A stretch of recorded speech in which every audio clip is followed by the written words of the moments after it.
Selamat sore semuanya. Kayak anak-anak sekolah TK. Selamat sore.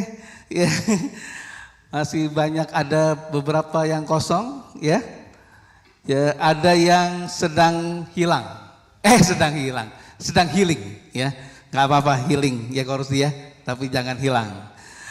Oke, saudara-saudara, saya mau bagikan firman Tuhan.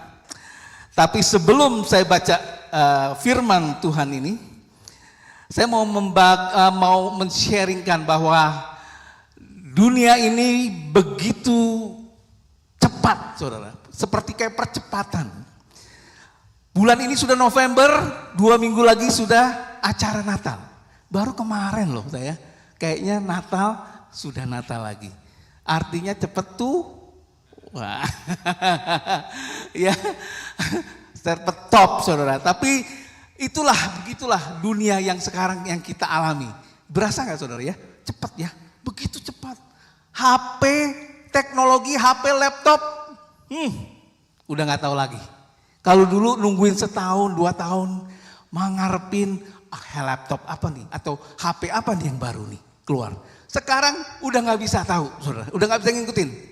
Keluar banyak macam, bulan ini keluar, bulan itu keluar, satu bulan keluar, macam-macam barang-barangnya. Udah nggak bisa ngikutin saudara. Bukan hanya laptop saja saudara, mobil. Wah, mobil yang baru beli mobil nih. Mobil mungkin di Australia nggak begitu berasa saudara. Tapi di Indonesia, mungkin apalagi di Cina kali ya, produsennya. Di Indonesia aja udah bulan ini produsen A keluarin model baru, bulan depan produsen B bisa keluarin model baru dengan harga yang lebih murah. Bulan depannya lagi produsen C keluarin model baru lagi dengan harga yang lebih bersaing, saudara. Sampai penjual mobil di sana udah nggak mau beli mobil, udah diamin aja karena dia beli mobil bisa rugi katanya. Karena bersaing-saing setiap bulan itu mobil saudara. Bayangkan mie instan aja kalau saudara lihat di shelf itu ratusan bukan ribuan.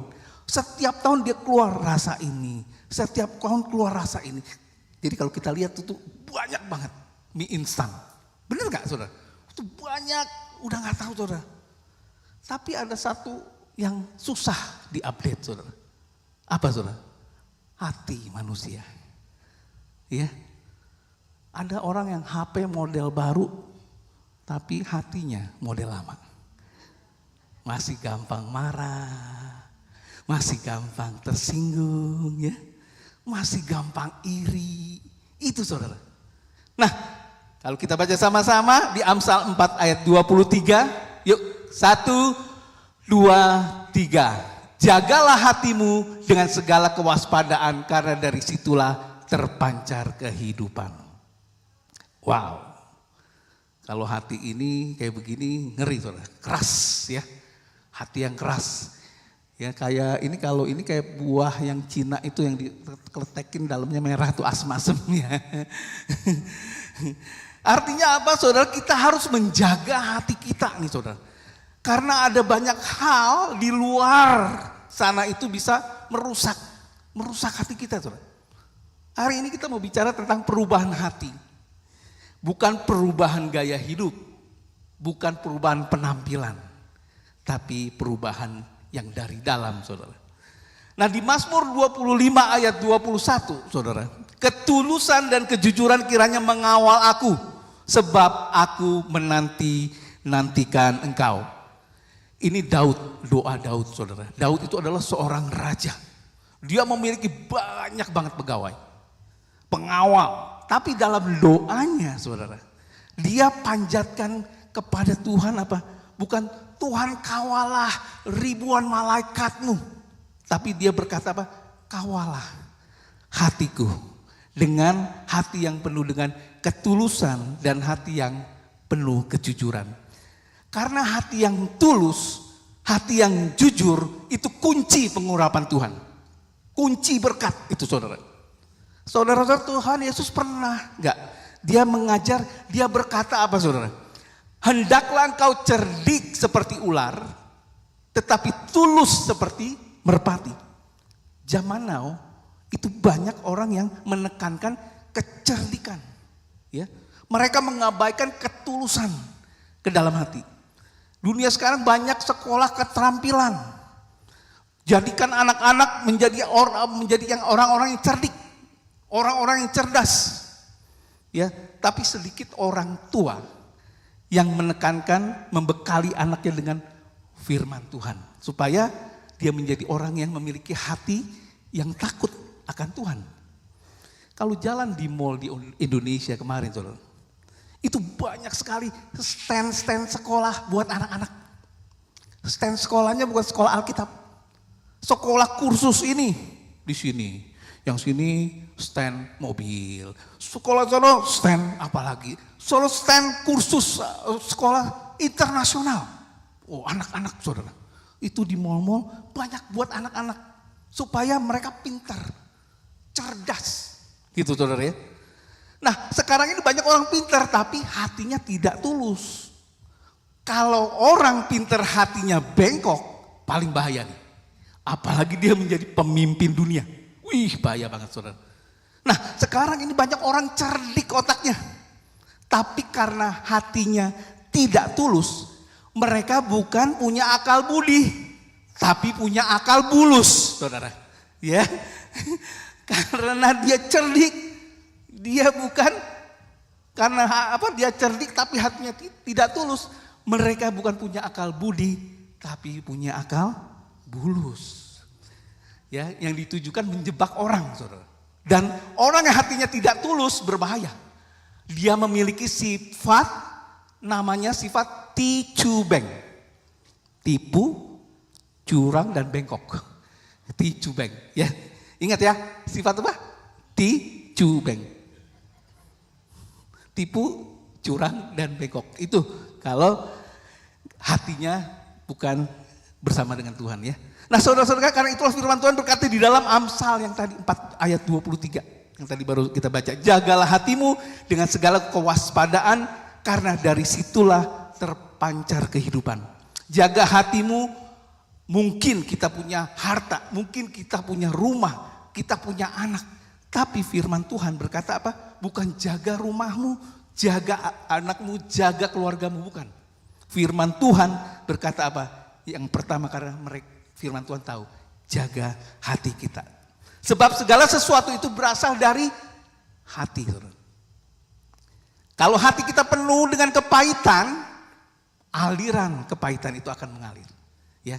Tapi kalau kita penuh dengan firman Tuhan, aliran firman Tuhan yang keluar dari mulut kita. Amin. Seperti filter air, saudara. Pernah ya filter air, saudara-saudara mungkin pasang filter air. Kalau filternya kotor, keluarnya kotor, saudara. Walaupun dari sumber airnya bersih. Karena filternya kotor, saudara. Tapi karena makanya keluarnya kotor.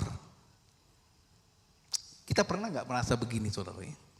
Kalau kita lihat seorang tuh suka jengkel, ya, melihat orang ini gede banget nih. Padahal dia gak apa-apa loh sama kita. Ya, utang aja enggak. Ya kan, mukul kita aja enggak. Tapi sebel aja, gitu kan. Ada yang kayak gitu ya, saudara ya? Gak ada ya, di sini gak ada. Ada. Padahal dia baik, saudara. Gak mukul, gak apa, fine aja gitu loh. Tapi kenapa? Kok lihat dia sebel aja bawaannya. Kenapa? Masalahnya bukan di otak. Saudara, tapi masalahnya di dalam hati kita, saudara.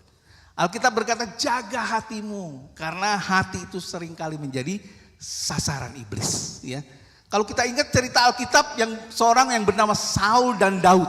Ya saudara ya. Saul dan Daud itu hatinya tulus dan jujur. Gak pernah berbuat jahat sama Saul, saudara. Tapi Saul iri sama Daud. Iri banget. Dendam dia. Dia sampai kejar-kejar mau bunuh Daud. Apalagi perempuan-perempuan itu berteriak, hebat Saul katanya. Ya, hebat katanya. Mengalahkan ribuan orang katanya. Tapi Daud mengalahkan puluhan ribu orang. Dari situ Saul langsung dendam, iri mau membunuh saudara. Nah, pada saat waktu dikejar-kejar sama Saul, saudara, Saul itu kecapean. Akhirnya beristirahat di gua bersama anak buahnya. Tapi Saul itu nggak tahu kalau Daud itu ada di gua yang sama, tapi di bagian belakang. Itu menurut Alkitab, saudara ya. Nah, akhirnya tertidurlah Saul.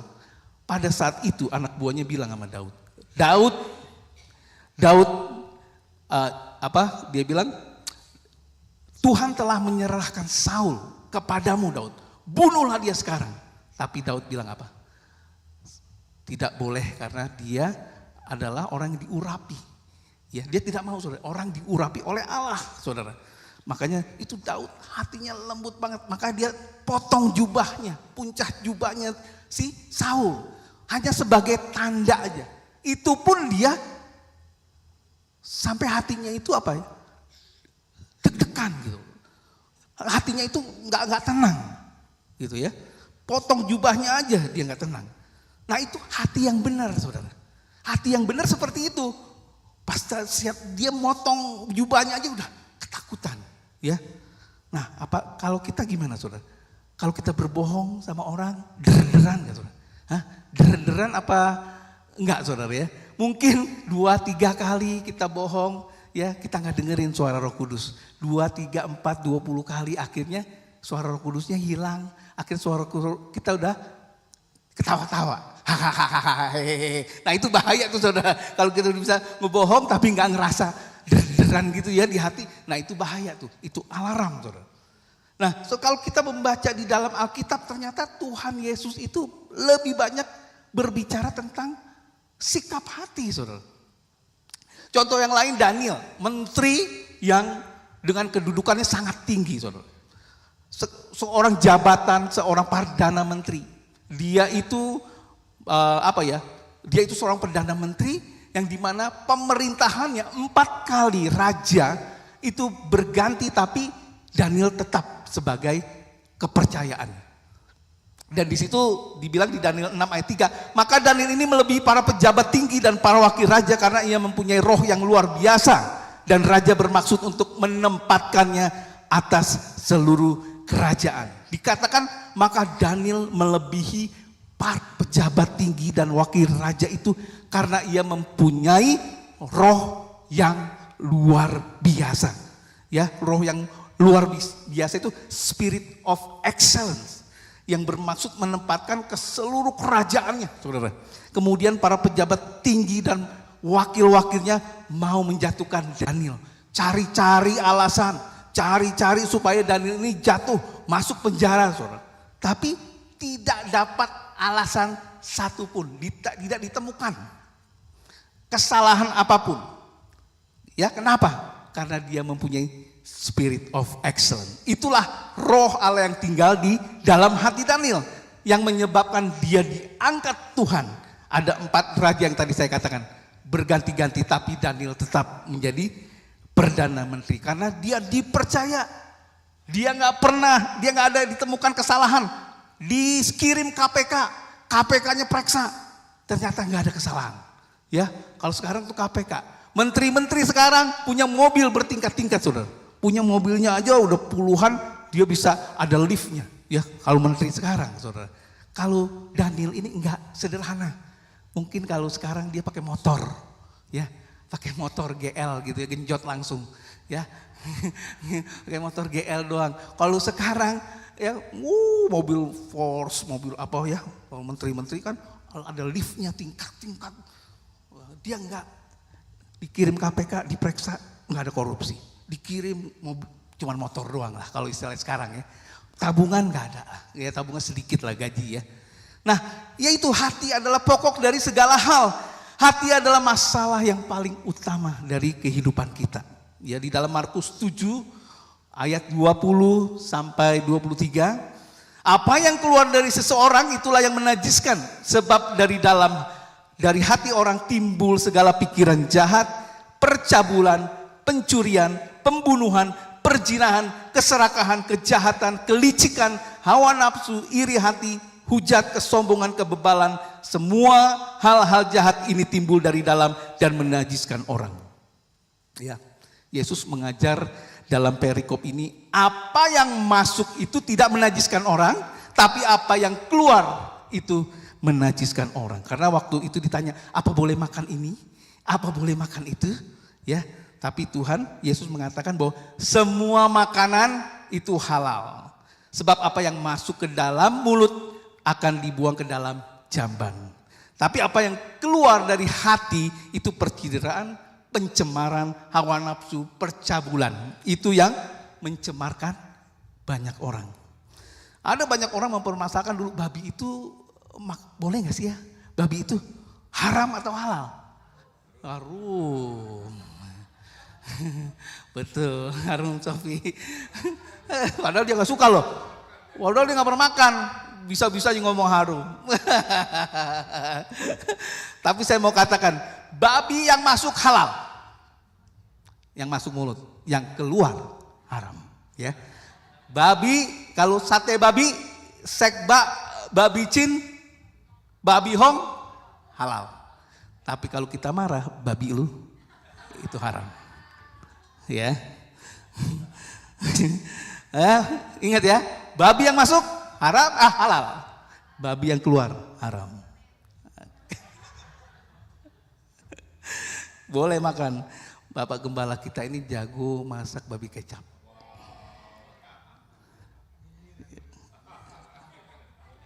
Bener nih. Makanya Natal mungkin saya harapin listnya itu ada babi kecap. Soalnya udah kangen nih babi kecap. Ya, pasti ada menu spesial nanti babi kecap. Aduh jadi ngiler nih. Boleh, jadi babi yang masuk boleh halal, yang keluar. Kalau kita lagi marah, nggak boleh babi lu, gitu ya. Karena dalam hati timbul perkara-perkara yang jahat. Ya karena itu Tuhan sangat menekankan hati. Karena hati adalah manusia itu sebenarnya, saudara. Hati itu manusia sebenarnya.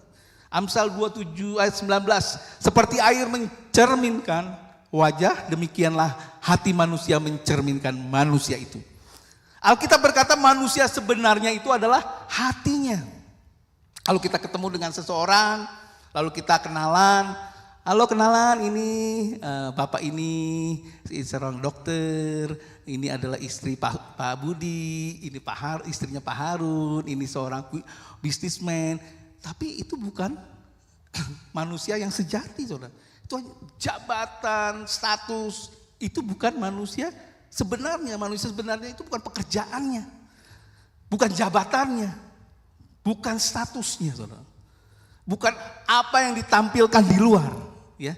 Bukan penampilannya, bukan perkataannya, bukan perpikirannya, tapi hatinya itu manusia sebetulnya itu adalah hatinya. Karena hati itu adalah pusat roh kita, saudara. Jadi hati berbicara tentang keberadaan manusia yang paling dalam. Ya, Alkitab berkata jangan lihat perawakan yang tinggi, sebab aku telah menolaknya. 1 Samuel 16 ayat 7, tetapi berfirmanlah Tuhan kepada Samuel, janganlah pandang parasnya atau perawakan yang tinggi, sebab aku telah menolaknya. Bukan yang dilihat manusia, yang dilihat Allah.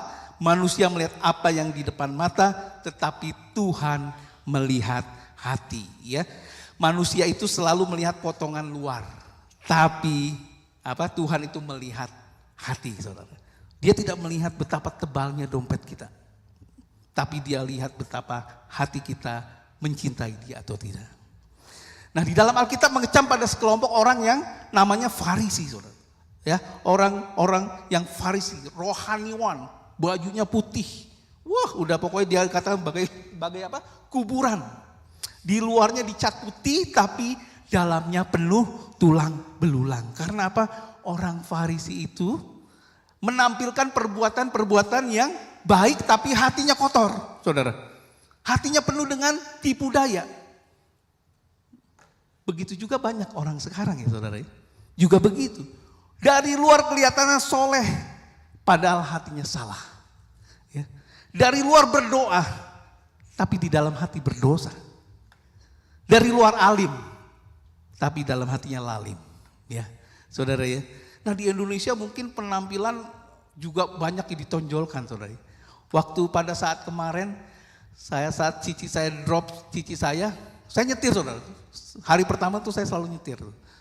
Di Indonesia ya, di Indonesia. Jadi cici saya yang berkorban. Kalau saya ke sana, anak paling bontot tuh enaknya gitu saudara. Cici saya yang naik kendaraan umum, saya yang naik mobilnya gitu. Tapi kadang-kadang saya dropin ke dia. Nah pas saya dropin dia di satu tempat, pas saya lihat, mau ke mall deh, Lan, kita lihat mall ini nih, kita mampir deh. Ya kan ini free ya, jadi mampir. Memang mallnya bagus saudara. Pas sampai sana, wih itu dandanannya saudara ya. Itu di mall, dress up saudara. Kita berdua sandal jepit celana pendek. Ya kan orang kita nggak mau kemana-mana, habis pikir kan di situ juga ke mall kan celana pendek sama sandal jepit. Kok di sana, waduh udah kayak kita udah kepanasan saudara. Dia pakai sepatu boot, udah panas, sepatu boot ngeliatnya udah gerah, ya kan?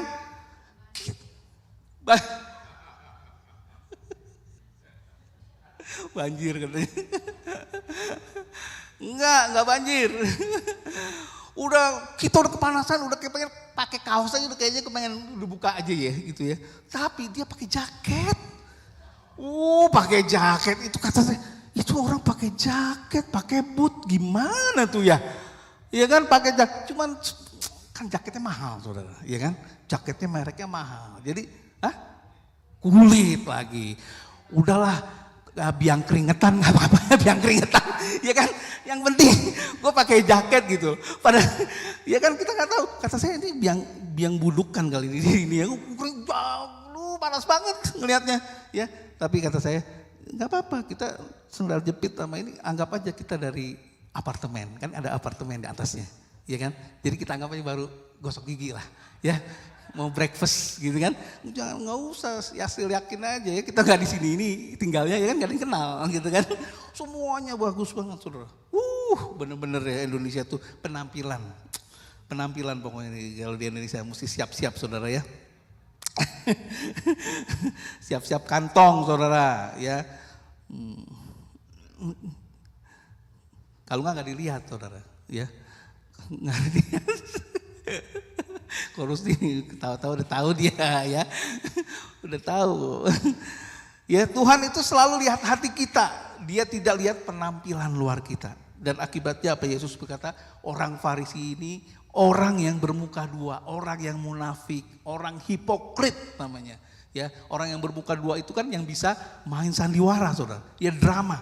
Yang bisa pada saat kesempatan yang sama bisa jadi orang baik, yang kesempatan sama bisa jadi juga orang jahat saudara. Ya muncul sebagai karena dia bisa lakukan dua peran. Dua peran yang berbeda pada satu kesempatan yang sama. Karena dia pakai yang namanya kedok, makanya hipokrit. Ya. Yesus memulai pembaruan dari dalam, bukan dari luar saudara.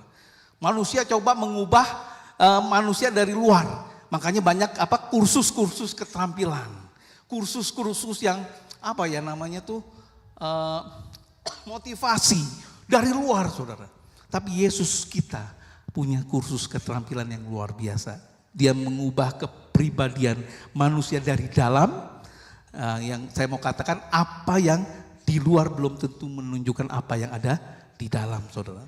Tapi apa yang ada di dalam itu pasti akan mengalir keluar ya.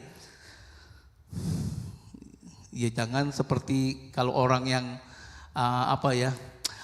misalkan jangan kalau orang yang bisa kalau pura-pura kan, maaf Pak yang tadi Bapak nggak disebutkan nama Bapak sebagai salah satu penyumbang yang terbesar di acara ini.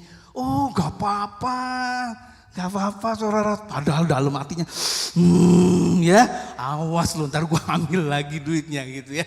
Padahal begitu saudara. Jadi kita nggak boleh berpura-pura saudara ya. Amsal 4 ayat 23, jagalah hatimu dengan segala kewaspadaan karena dari situlah terpancar kehidupan. Sekali lagi yang paling penting di dalam kehidupan manusia adalah faktor hati saudara. Karena hati adalah sumber kehidupan. Karena itu jaga hati kita dari segala kewaspadaan karena dari itu mengalir kehidupan ya. Hari-hari ini kita melihat banyak orang yang kecewa. Banyak orang yang meninggalkan Tuhan saudara. Lalu bicara perkara-perkara yang buruk tentang pekerjaan Tuhan. Banyak saudara. Ya, yang seharusnya semula dia begitu suka sekali. Karena apa? Hatinya luka. Hatinya luka. Hatinya menjadi keras. Dan Tuhan ingin mengubah hati yang sedemikian saudara. Kenapa ada rumah tangga yang sekarang ini mengalami banyak masalah saudara? Banyak sekali. Karena ada banyak perceraian yang terjadi pada hari di Indonesia banyak banget. Banyak banget saudara. Karena orang-orang itu memiliki hati yang keras. Kehancuran rumah tangga juga diakibatkan karena hati yang pahit.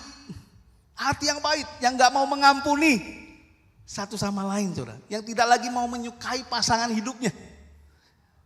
Yang sebenarnya sudah Tuhan tempatkan loh buat kita ya, suami istri itu. Tapi kalau udah dingin, hati udah keras, maka akan timbul kasar, omongannya kasar ya. Dan itu menutup pintu berkat Tuhan saudara. Cuman ditanya dikit aja, marahnya ya, udah kayak mau perang dunia. Baru ini kok ini thank you loh, ini thank you loh. Baru lihat, baru pulang kerja, kok ini masih di sini, belum bersih, belum, wah langsung marah. Ya. Kau nggak tahu nih gue lagi capek dulu. Baru nanya satu kali, tanya, prepetnya bisa, ya kan, senapan yang otomatis gitu loh saudara. Nah itu karena apa?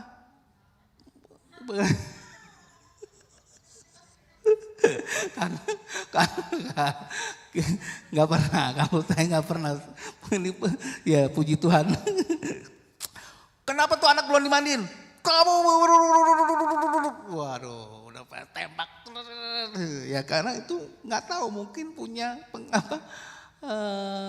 pengalaman yang masih kecil. Kita nggak tahu saudara, ya kepahitan, kita nggak ngerti, ya. Langsung marah. Nah itu artinya hatinya yang nggak benar saudara. Ya, pasti ada sumber pemicunya. Entah apa nggak tahu saudara. Pasti belum beres hatinya. Mungkin itu bawaan dari kecil ya. Karena kelihatan kecil bertumpuk gitu loh. Menumpuk jadinya begitu saudara. Nah Yesus mengajar, dan kalau kamu berdoa ampunilah terlebih dahulu orang yang bersalah. Mengapa kita harus mengampuni? Karena dengan mengampuni hati kita terbuka saudara. Untuk kasih Tuhan.